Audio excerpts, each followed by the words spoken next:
Electrolysis and electrolytic cells. In a voltaic cell, the redox reaction is spontaneous.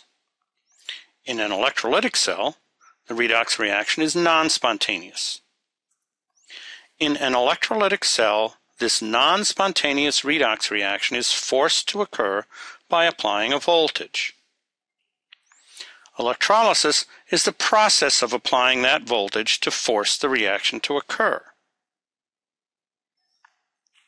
Electrolytic cells have many similarities to voltaic cells. In particular, there are still two electrodes which are called the anode and the cathode.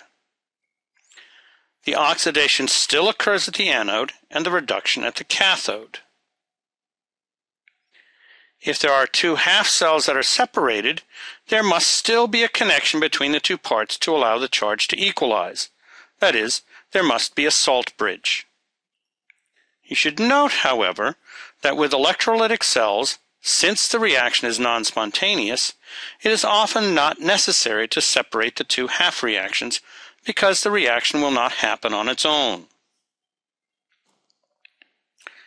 The major difference between a voltaic cell and an electrolytic cell is that the electrolytic cell has an external power supply attached. This power supply provides the voltage to drive the reaction.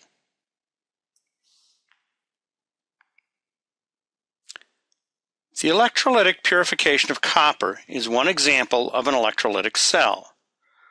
The copper produced by mining copper ore and refining it is not pure enough to conduct electricity really well. So purer copper is produced by using an electrolytic process. The impure copper, which contains primarily silver and iron as impurities, is made into the anode. And a thin sheet of purer copper is made the cathode. The two are usually immersed in a copper-2 sulfate solution and connected by a circuit that contains a power supply to force the reaction to happen. Since the impure copper is the anode, oxidation will occur there.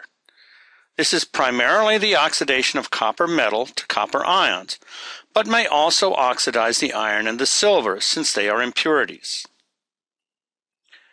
The purer copper is the cathode, so reduction occurs there, which is primarily the reduction of copper ions to copper metal, though again other ions that have been oxidized into solution may be reduced as well.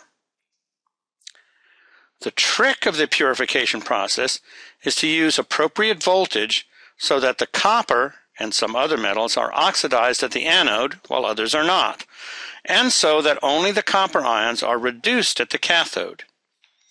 In this case, the silver metal is not oxidized and remains as a pile of solid at the bottom of the cell, while the iron and copper are oxidized, making a solution of iron 2 and copper 2 ions. At the cathode, only the copper 2 ions are reduced. This is a photo of an industrial plant for the electrolytic purification of copper metal. The thin strips in the picture are the plates of copper metal that are the electrodes.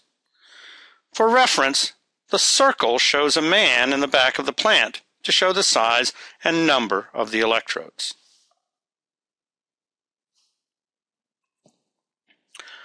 Let's look a little more closely at the reactions at the anode.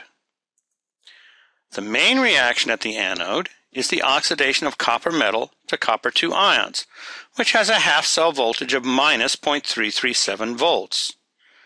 This means that we will need to apply a voltage greater than 0.337 volts to get the copper to oxidize.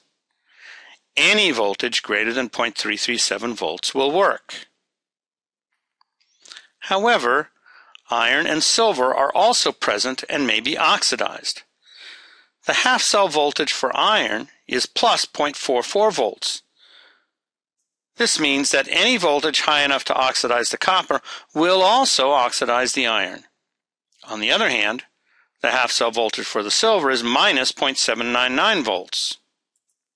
So if we keep the applied voltage greater than 0.337 volts and less than 0.799 volts, the copper and iron impurities will be oxidized and the silver will not.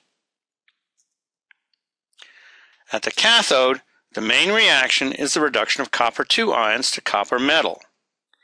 The half-cell voltage for this reduction is plus 0.337 volts. However, the iron 2 can also be reduced.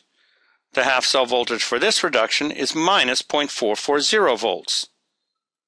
So an applied voltage of less than 0.440 volts will not reduce the iron 2, leaving it in solution. Let's look quickly at 3 other examples of electrolytic cells. In the electrolysis of water, we run an electric current through a solution of a soluble salt, typically sodium sulfate. The current separates the water into hydrogen gas and oxygen gas. With the type of apparatus shown here, these 2 gases can be collected separately. The electrolysis of salt water is one of the most important industrial chemical processes. This process produces 3 useful products: chlorine at the anode, which is used to purify water; hydrogen at the cathode, which can be used for a fuel or to make margarine from oil; and sodium hydroxide solution left behind in the cell. Aluminum is one of the most abundant elements in the Earth's crust.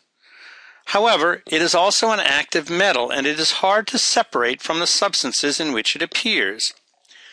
The electrolysis of the molten, that is melted, aluminum oxide allowed aluminum to go from one of the most expensive metals to produce to one of the most common.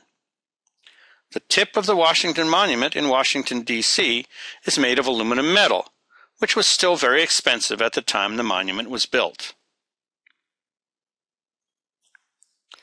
Quantitative aspects of electrochemical cells: coulombs, amperes, the Faraday. When we talk about the quantitative aspects of electrochemical cells, we are talking about reaction stoichiometry involving electrons. The charge, measured in coulombs, abbreviation capital C, is related to the number of electrons through the Faraday, abbreviation script F, which is the charge of 1 mole of electrons, that is 96,485 coulombs per mole. A current of 1 ampere operating for 1 second involves 1 coulomb of charge. To determine the amount of the reaction that has occurred, we find the amount of charge that has passed through the system. The symbol I is usually used for the current in amperes, and the symbol Q for the charge in coulombs. So to find the charge in coulombs, we multiply the current in amperes by the time in seconds. The problem now becomes a 4-step problem. We find the number of moles of electrons by dividing the charge by the Faraday. Then we relate the number of moles of electrons to the moles of other substances and solve the problem. The relating to other substances is relatively simple if we have the half reactions. If we do not have the half reactions, we can still find the relationship by looking at the change in oxidation numbers.